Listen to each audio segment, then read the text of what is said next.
Lembrem-se que Gary H.K. fala das antigas religiões de mistério, sob o controle dos maçons e dos Illuminati e do Concílio Mundial de Igrejas. Mas e se os verdadeiros místicos que controlam o cenário estão de fato em Roma? Mas e se eles controlam tudo, inclusive esta outra religião, através de pessoas de dentro? E se você monta o quebra-cabeças, com todas as referências que existem, há laços íntimos entre os templários e as sociedades secretas do islamismo. Os ismaílis, os karmatitas, os fatimitas, os drusos e os assassinos. Agora, os assassinos são interessantes. Eles estão dispostos a se matar para que possam obter alguma vantagem. Eles explodem a si mesmos para destruir outras pessoas. Será que há algo assim hoje em dia? Sim, então nada mudou. A história se repete mais uma vez. Agora, quem eram essas sociedades secretas que estavam mancomunadas com os templários?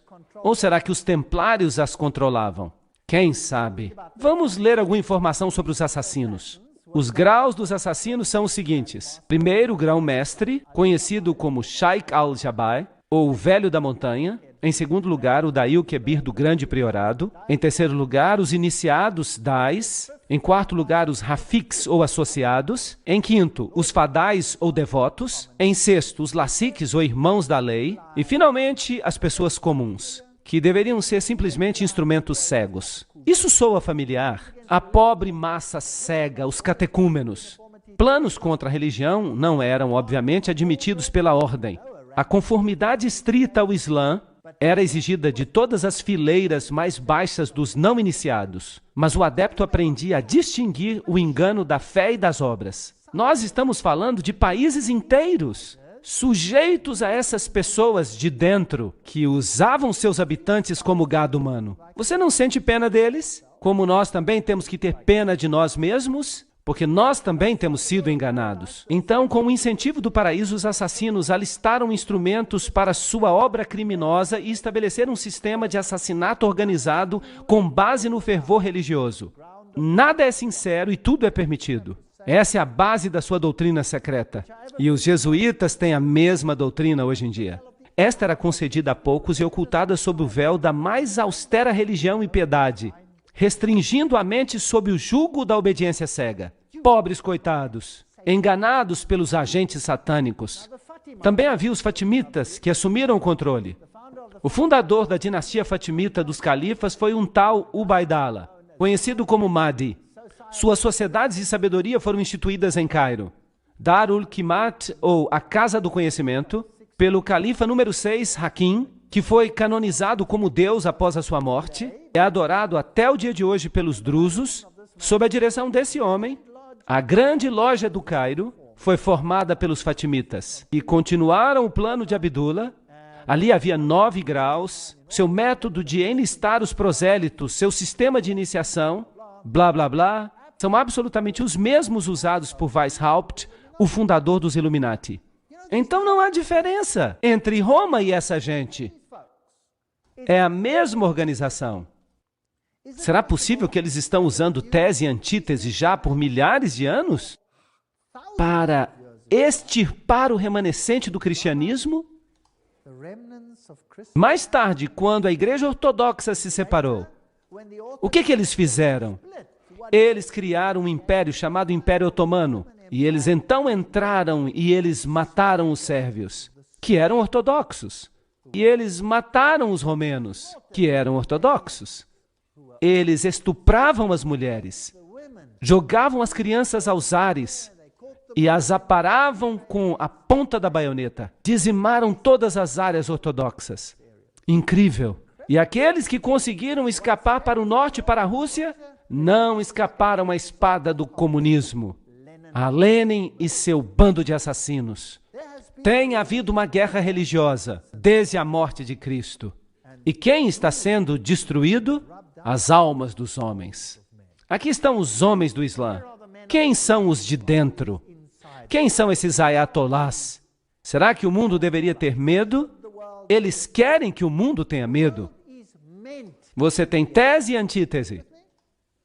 Nas guerras mundiais, eles disseram, a ameaça é o comunismo. Eles queriam que você sentisse medo. para que você pudesse aceitar quaisquer mudanças necessárias para vencer a ameaça. E agora usam isso como a próxima ameaça, para criar a síntese que desejam.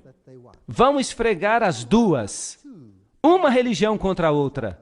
A cultura dos judeus e dos cristãos, a cultura do Islã, vão esfregar uma na outra para que elas se destruam mutuamente, até que nada sobre, até que haja síntese.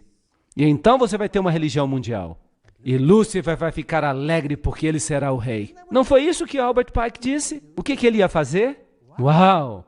Quem são esses homens do Islã? Eu já falava desse homem muito antes que alguém descobrisse que ele era um maçom do grau 33. Vocês sabem que ele se tornou o terrorista número 1 e talvez ele nunca seja pego. Ninguém sabe onde ele está. Ninguém sabe se ele está vivo.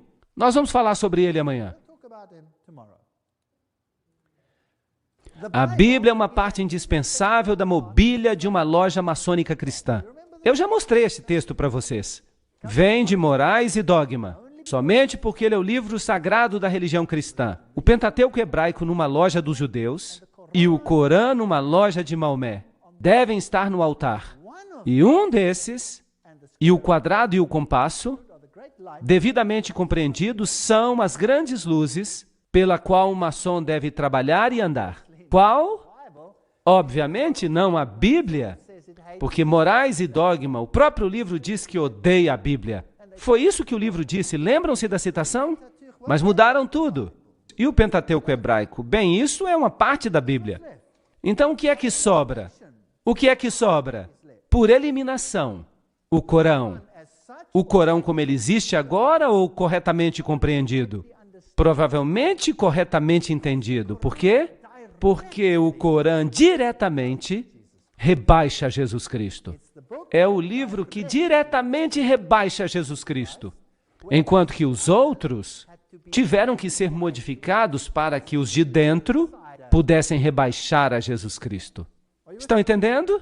Vamos olhar isso, porque a coisa está ficando melhor. O engano mortal, James D. Shaw, que era um maçom do grau 33.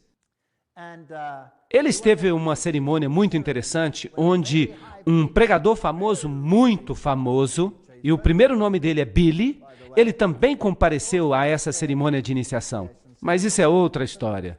Grau 33, cavaleiro comandante da corte de honra, o mestre da adoração do passado, loja azul, mestre do conjunto passado de todos os ritos escoceses, é isso que ele era.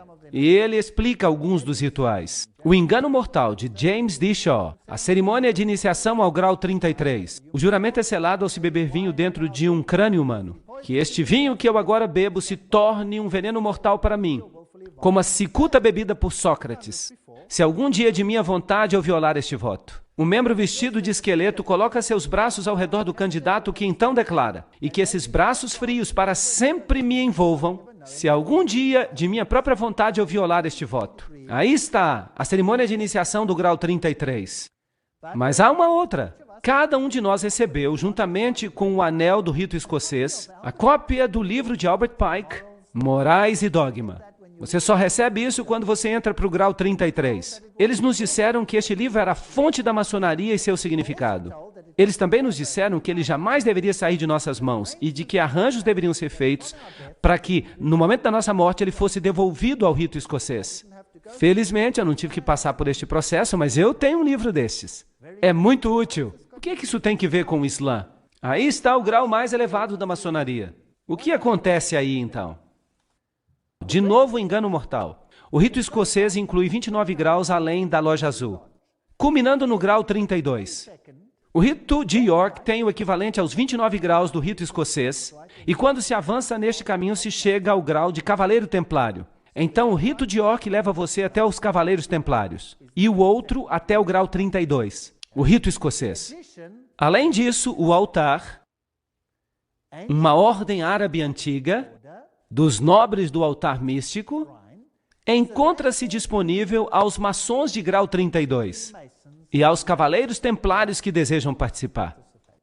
Então, a ordem mais elevada está disponível para que os membros dessas altas ordens se tornem participantes do altar. Agora, Os membros do altar são da ordem árabe, e isso serve para os protestantes. É aí que a conspiração engrossa. Vocês acham que há uma ligação entre a maçonaria, os templários e o Islã? Entre o cristianismo e o Islã? Bem, eu acho que sim.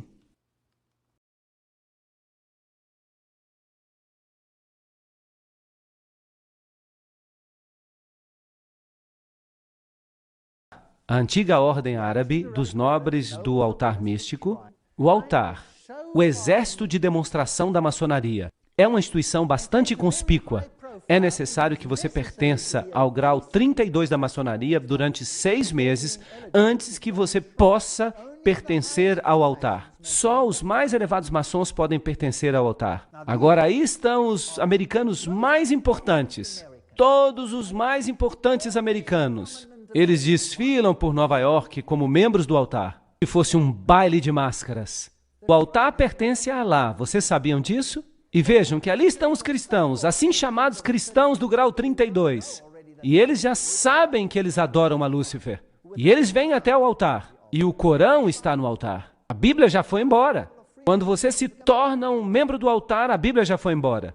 Nós selamos o nosso voto em nome de Alá, o Deus dos árabes, o Deus dos muçulmanos. De Maomé, o Deus de nossos pais. Uau! Será que Alá é que é o Deus dos nossos pais? Aqui está o juramento. Se eu violar este voto, que eu sofra a pena de ter os meus olhos arrancados do centro por uma espada de 3 gumes. Que os meus pés sejam escalpelados, que eu seja forçado a caminhar sobre a areia quente das praias estéreis do Mar Vermelho, até que o sol chamejante me atinja como uma praga vívida, e que Alá, o Deus dos árabes, dos muçulmanos, de Maomé, o Deus de nossos pais, me ajude a cumprir inteiramente este voto. Será que um cristão pode fazer um voto assim? Sim ou não? Obviamente não. Então a maçonaria nada mais passa do que uma antiga religião de mistério. E os jesuítas pertencem a essa antiga religião de mistério. E Islã é um tipo de antiga religião de mistério por trás dos bastidores. E quem você acha que controla tudo isso? Roma. Roma controla tudo isso. O que você acha de eu dizer que o catolicismo e o islamismo por trás dos bastidores são a mesma coisa? Vocês já notaram que o catolicismo não reclama que os islamitas não permitam que haja evangelismo? Porque isso lhes convém. Ele já é catolicismo. Mas quando o evangelismo acontece em países não islâmicos e alguns católicos se convertem, então acontece um grande drama. Não é interessante? Esse é um padrão duplo que é difícil de entender, a menos que você olhe nos bastidores. Então há todas essas salas egípcias, há uma sala assíria, e aqui está uma loja maçônica, uma reunião de uma loja maçônica em Cairo. E o presidente Gamal Abdul Nasser, o presidente Nasser, de 1954 a 1970, e Anwar Sadat, de 1970 a 1981, eles eram todos membros da AEO, a antiga ordem dos egípcios, e da ANOMS, a ordem dos nobres árabes do altar místico. Então, não é interessante que eles trabalhem tão bem assim por trás dos bastidores? Será que tudo isso é uma anedota? Aqui está o juiz Hagbed Idris, ex-governador e grão-mestre soberano, comandante da ordem egípcia.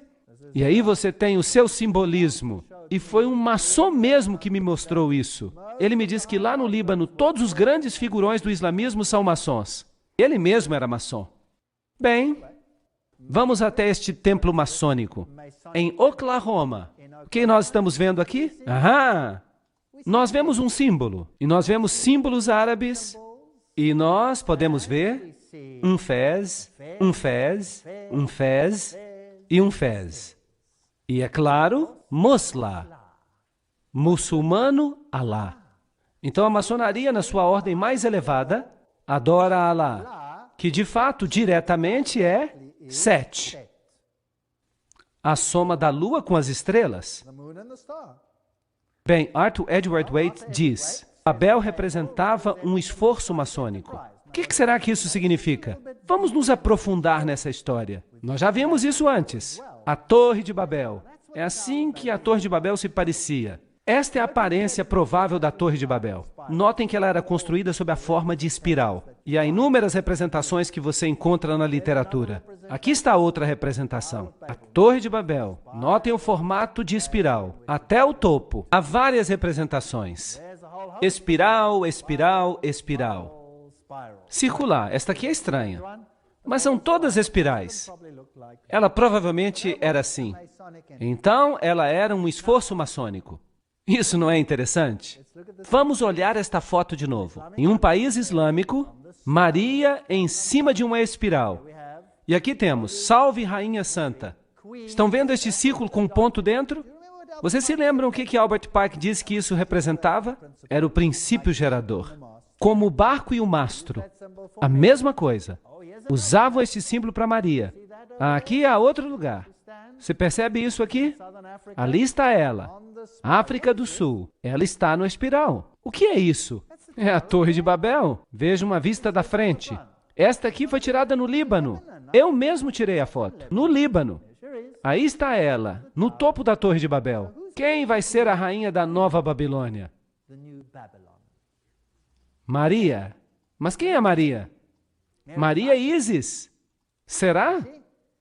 Aqui está a igreja onde está a estátua dela, sob a forma de um barco fenício. Dá para ver a silhueta dela na janela. Aí está uma pintura dela. Ela é a rainha de Babilônia. Vamos pedir para Blavatsky confirmar isso. Doutrina secreta. A humanidade se tornou a serpente de Gênesis. E assim causa toda hora e todo dia a queda e o pecado da Virgem Celestial. E então, a Virgem Celestial se torna a mãe dos deuses e dos demônios ao mesmo tempo. Pois ela é a divindade amorável e benéfica para todos aqueles que tocam a sua alma e coração. Eis aí a doutrina secreta. E continua, Lúcifer é a luz celestial e terrestre. Ele é o Espírito Santo e Satanás ao mesmo tempo. Então, Satanás e Maria são a mesma coisa. E no livro Isis Desvelada, de Blavatsky, ela diz que Isis, a egípcia, é a mesma coisa que o seguinte: a Santa Isis, Mãe Universal, a Mãe dos Deuses, a Mãe de Horus, a Alma Máter do Universo, a Virgem Sagrada da Terra, a Mãe de todas as virtudes, a Ilustre Isis, Espelho da Justiça, Lótus Sagrada, Astarote, Rainha dos Céus, Modelo de todas as mães, Isis, a Mãe Virgem. E ela continua. No hinduísmo, a mesma coisa. A Santa Nari, Mariama, interessante. A mãe da fertilidade perpétua, a mãe do Deus encarnado, a mãe de Krishna, a virgindade eterna, todas as mesmas características, a lista inteira. E então nós vamos para Isis. E aqui está a litania da Igreja Católica, mesmo livro, o livro Doutrina Secreta. Aliás, Isis Desvelada. Santa Maria, Mãe da Graça Divina, Mãe de Deus, Mãe de Cristo, Virgem das Virgens, Estrela da Alvorada, muito interessante. Rosa Mística, Rainha dos Céus, todos os mesmos títulos. Isis Maria. Notem que vem de Isis Desvelada, de Helena Petrovna Blavatsky. Ela mesma está falando. Quando Cirilo, bispo de Alexandria. Bem, o que você poderia esperar? Claro que tinha que ser Alexandria. Abertamente abraçou a causa de Isis, a deusa egípcia, e a antropomorfizou para se tornar Maria, a mãe de Deus. E a controvérsia trinitariana tinha acontecido. Naquele momento, a doutrina egípcia da emanação do Deus criativo, de Emeft, começou a ser torturada de milhares de modos, até que os concílios concordaram com a adoção dela como ela agora se encontra. Aí está, o bispo de Alexandria transformou Isis em Maria. Então é o mesmo velho culto. Então, se você entrar numa catedral católica ou num santuário de Maria... Eu tirei esta foto na Europa. Esta é bem recente. Eu tirei esta foto há 5 semanas. Uma foto novinha. Ficou legal. Ficou bem no slide. Oração à estrela do mar. Ó Maria, estrela do mar. Quem é a estrela do mar? Quem é o Deus do mar? Era Poseidon. Era Osíris. Ó querida mãe, eu me aproximo de ti com grande confiança. Os muitos milagres que aconteceram me enchem, pobre pecador, blá, blá, blá, blá. Ó tu, Mãe Dulcíssima, amicíssima estrela do mar, não me deixes ir embora daqui sem ser atendido. etc, etc. Tu podes me auxiliar porque tu és a segunda mais poderosa depois de Deus. Eles colocam isso em benefício das massas. Eles creem que ela é Deus. Aqui está o famoso Pio, o mesmo que lançou Hitler ao poder, 1950, o dogma da ascensão de Maria ao céu. Aqui está o dogma. Nós declaramos que a benditíssima Virgem Maria, no primeiro momento da sua concepção, foi pela graça única e privilégio de Deus, em vista dos méritos de Jesus Cristo, Salvador da raça humana, preservada, intacta de qualquer mancha do pecado original. Esta doutrina é muito importante, porque agora Jesus tem os seus méritos por causa da sua mãe, e não por causa do seu pai. Lembrem-se disso. Jesus tem as feições de sua mãe. Será que eu consigo colocar esta sentença na sua cabeça? Jesus tem as feições de sua mãe. É isso que esta doutrina ensina. E eu vou mostrar para vocês os pregadores protestantes dizendo a mesma coisa. Interessante. Aqui está a revista Focus. Maria soll Göttin werden. Maria deve se tornar deusa. Claro que abertamente a Igreja Católica não permitiria que Maria fosse chamada de deusa. Weiblich Gottheit. Mulher deusa? Absolutamente. Por que não? Milhões de católicos americanos querem fazer de Maria uma deusa. O cardeal John O'Connor e o Papa João Paulo II, um grande mariólatra, não se opõem a essa ideia. Aí está, Maria é Deus. Claro que ela é Deus para os iniciados. Porque Helena Blavatsky disse o quê? Que ela é Lúcifer. Ela é Lúcifer. Muito bem. É por isso que a versão King James diz em Gênesis 3,15: E eu porei inimizade entre ti e a mulher, e entre a tua semente e a semente dela. Ele ferirá a tua cabeça e tu ferirás o calcanhar dele. Nem a Bíblia Padrão Revista ousou mudar isso. Gênesis 3,15: Porém inimizade entre ti e a mulher, e entre a tua semente e a semente dela. Ele ferirá a tua cabeça e tu ferirás o calcanhar dele. Mas os católicos não gostam do texto assim. E a Joy Himes, que é a Bíblia Jesuíta Online, diz: Eu porei inimizades entre ti e a mulher, entre a tua semente e a semente dela. Ela ferirá a tua cabeça, e tu espreitarás o calcanhar dela. Agora é Maria que esmaga, não é mais Jesus. Eles mudaram. Aqui está a fotografia de uma aparição de Maria em Zaitun, no Egito. Então os muçulmanos viram isso, e aqui está um livro fascinante. A rainha de Roma, a rainha do Islã, a rainha de todos. Será que estamos falando da mesma religião? Vamos dar uma olhada. Vamos dar uma olhada nesta página católica da internet. Hearts Are.